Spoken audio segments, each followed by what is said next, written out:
Good evening to all pro wrestling fans out there of all shapes and sizes from all around the world. Welcome to another Pro Wrestling Talk video brought to you by Blitzball Champ Gaming here on the U to the Tube. I am your host, Blitzball Champ Jason Ingram. So, I wanted to get on here and just talk about a couple of things. I'm gonna just pretty much go right into it. First, I'm gonna talk about Ice Ribbon. Now, Ice Ribbon just recently celebrated their 19th year anniversary as a promotion. Unfortunately, the most recent Corcoran Hall show that happened for Ice Ribbon, which was after the Reign Ribbon 2025, only drew in 285 attendees. That is not much when the venue is Corcoran Hall. I gotta be honest, it's got me a little concerned. It's got me a little concerned, especially considering, after Ribbon Mania of 2024, which I attended in Japan, a good handful of wrestlers left Ice Ribbon. Wrestlers such as Nene Furukawa, Mio Shirai, Seran, and Mifu Ashita. Mifu Ashita signed with TJPW. Seran ended up signing with Pro Wrestling Wave. Nene Furukawa, I know she returned to Ice Ribbon for one match, but as far as I know, she's might as well be a freelancer. Not sure what Mio Shirai's plans are. And right now, their roster's not big. They only have but maybe 9 people, maybe 10 on their roster. When you think about it, shoot. Looking at the IceRibbon.com site, there's only 10 listed on there. Which, Tsukasa Fujimoto hasn't been cleared to return. Yappy just returned from injury. So, their most recent acquisition was Rico. But, on a lot of their shows, they have talent, they have freelancers and talent from other promotions in their shows. So, I'm not too sure what's going to happen with Ice Ribbon. I'm really concerned because I like Ice Ribbon, but they've had a lot of issues, a lot of controversy, especially with the owner as far as ladies not getting paid and things like that. Just, financial issues and whatnot. Me and some of the folks in one or two of the Discords that I'm in, we're thinking about perhaps, I don't know if maybe they can be acquired or whatnot, but they keep going like this, Ice Ribbon might get shut down, which I hope does not happen, but I don't know, y'all. It's not really looking that great for Ice Ribbon. Maybe I'm reading too much into it, but they've already got their scheduled dates and bookings for Corcoran Hall, and they just had a Corcoran Hall show of 285 fans in attendance. That's not a good look. That is not a good look. So, I don't know, y'all. Maybe. Part of me was thinking maybe due to the success of the partnership with Marigold and Marvelous, maybe maybe they can reel in some of the Ice Ribbon talent. But if not them, maybe perhaps Stardom. I mean, shoot. Maybe they should consider, maybe see about acquiring Ice Ribbon, or I don't know if Ice Ribbon can get added to Wrestle Universe or something, because I don't know, it's not looking too great for Ice Ribbon, in my honest opinion. I hope I'm wrong, but the numbers aren't looking too good. And they already have a pretty small roster. So, I mean, we'll see what happens, but just it's a small roster. But can only hope for the best. Because like I said, I enjoy Ice Ribbon. I mean, I had a blast at Ribbon Mania 2024. Not to mention it had one of the best meet and greet experiences. So, next up, so a little update on the Dreamstar Grand Prix qualifier. So, being that Natsumi Shozuki will be out and will not compete in the Dreamstar Grand Prix, it has been said that now the Dreamstar Grand Prix Gauntlet match qualifier for next weekend, the top two remaining, so the top two remaining will get the final two spots in the Dreamstar Grand Prix. So that's what's been decided. Which that's fair. That's understandable. So, two of the ladies in that qualifier have opportunity to get those final two spots. Let me remind everybody who's in that qualifier. Now Ishikawa, Hummingbird, Ryoseto, Komomo Minami, Yuka Yamazaki, Nagisa Tachibana, Yuki Minami, and Senka Akatsuki. Those are the ladies in that Gauntlet match qualifier. So, if you ask me, the two I would love to have would be Senka Akatsuki and Hummingbird. Those are the two that I'm pushing for.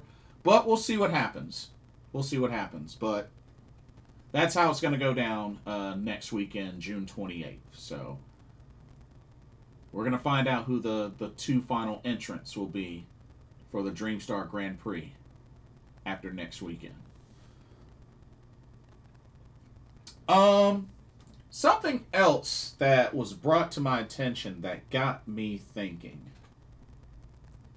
So I know recently, at Stardom the Conversion, Fukuoka Double Crazy just lost to BMI 2000. And I know there's been a lot of emphasis from Hazuki about Fukuoka Double Crazy going worldwide and whatnot. It actually got me thinking. Now, I don't know how much is left on Hazuki and Koguma's contracts, but it got me thinking either they could be running out soon, or maybe they've quietly transitioned to freelancers.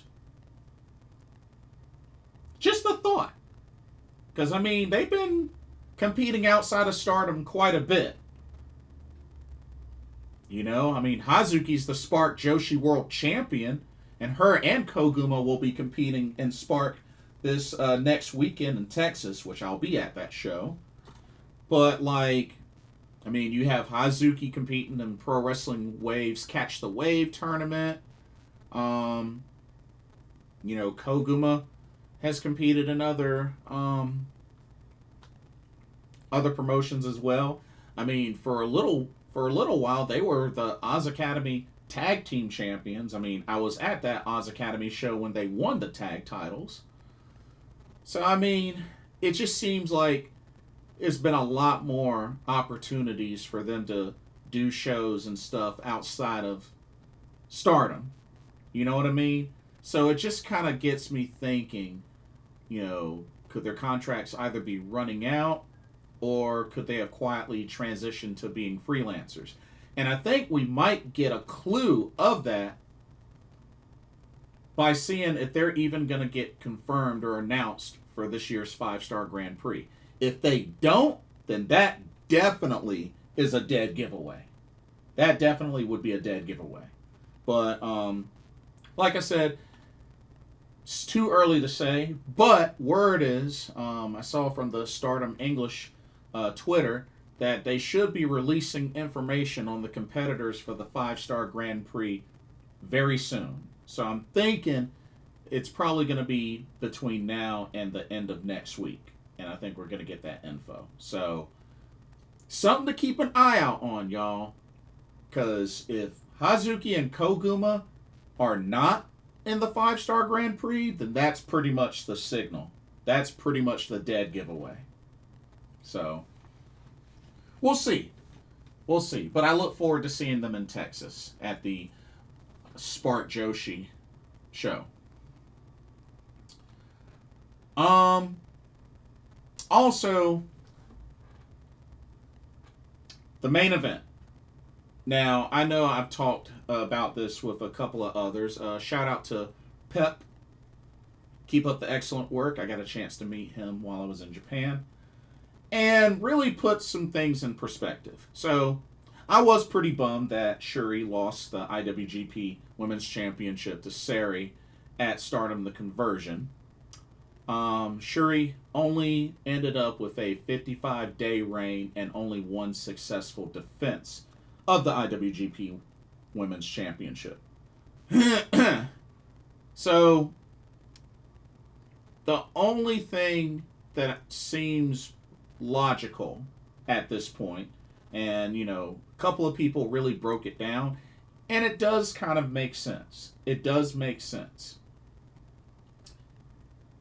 They might have Syuri hold on to this title at least until Wrestle Kingdom 20. Because apparently it was mentioned, I think by both Syuri and Syuri, about the idea of having a match at Wrestle Kingdom. And after all, being that the IWGP Women's Championship is a New Japan belt, not a Stardom belt, that would be the place to do it. And like I said, their overall singles record is 1-1-1. They've beaten each other before and they've had a draw. So at some point they're gonna break that tie. They're gonna break it. It's only a matter of time. So, honestly, it does make sense that they could build this up to where Syuri holds on to the title and perhaps Syuri wins it back at Wrestle Kingdom 20 and becomes the first 2-time IWGP Women's Champion. That could be the route that they're going, unless they have different plans for Syuri. I know there's unfinished business between her and Konami. I don't know if they're going to resume that, but for now, Syuri and Syuri seems like the hot rivalry as far as those two, but I definitely believe it's not over between those two. It's not over between those two. But I think what is really making a lot more sense to me now is the idea of them building this up. They run it back again at Wrestle Kingdom 20 and Syuri gets back the title. Here's hoping. We'll see. I mean, it's only June. Syuri just won the title, so we'll have to see what happens. But should be interesting. Should be interesting. Okay. One thing I wanted to finish off, as I am wearing her shirt. Shout out to Risa Sera of Prominence. So, it got me thinking. Now, Risa Sera retires January 12th of 2026. My biggest worry is when she does retire, does Prominence end? Because remember, that's all her. And to be honest, the only thing that I could hope for is maybe, even though she she's retiring from in-ring competition, maybe she'll switch gears to be a full-time promoter, and she could run prominent shows, kind of similar to when Sari does the Sariism shows, and kind of make them unique like that. I don't know if the idea of passing the torch to Suzu Suzuki could happen. After all, she used to be part of Prominence. I mean, Prominence were the first ever winners of the first ever Triangle Derby that Stardom hosted. So, honestly, that's an idea there. But it would be a bummer to see Prominence end if when Risa Sera retires. So, I'm hoping that can continue going, because like I said, I got to attend a Prominence show. That's how I got the shirt. Meeting Risa Sera, and I bought one. I bought her shirt, and I bought a 8x10. So honestly, I'm really hoping that Prominence will continue on. And don't get me wrong, Risa Sera still has plenty of months left before her retirement. It's only June, so she still has plenty of time. Like I said, I hope she gets a chance to compete in one last 5-star Grand Prix. So, I mean, we'll see what happens. But I really hope that Prominence doesn't end. But ultimately,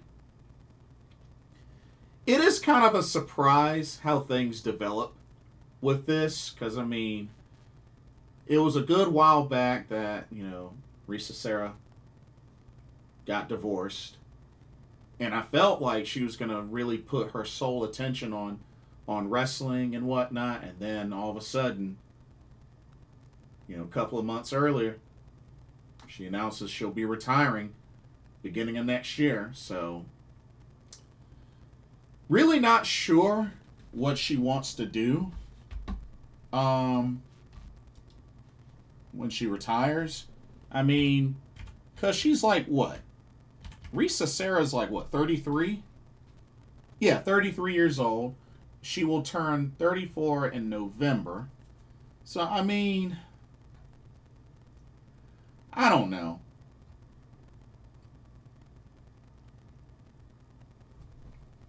I just...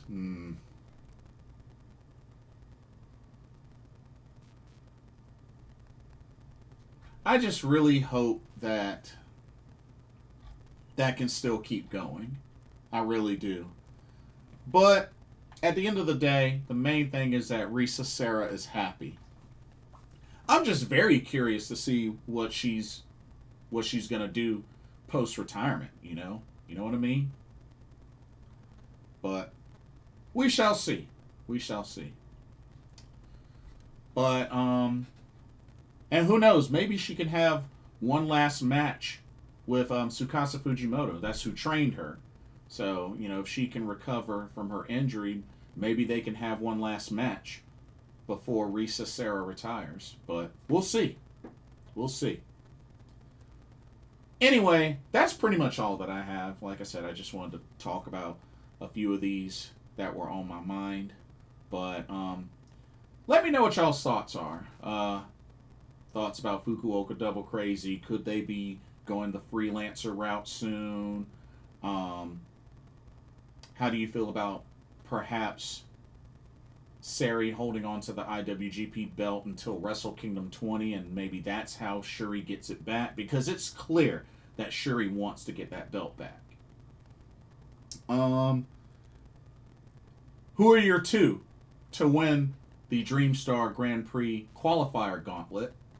Let me know your thoughts there. Do you think Ice Ribbon is on the verge of shutting down, or could they get acquired, or what are your thoughts on Ice Ribbon? And Risa Sera. Do you think Prominence will end when she retires? What do you think she's going to end up doing? Let me know. Don't forget to like, comment, subscribe, hit that notification bell while you're at it. Thank you so much for watching. Hope you enjoyed the video. For another Pro Wrestling Talk, brought to you by Blitzball Champ Gaming here on the U to the Tube. My name is Jason Ingram. Hope everybody has a blessed weekend, and I will see y'all at the next video and our live stream. Later.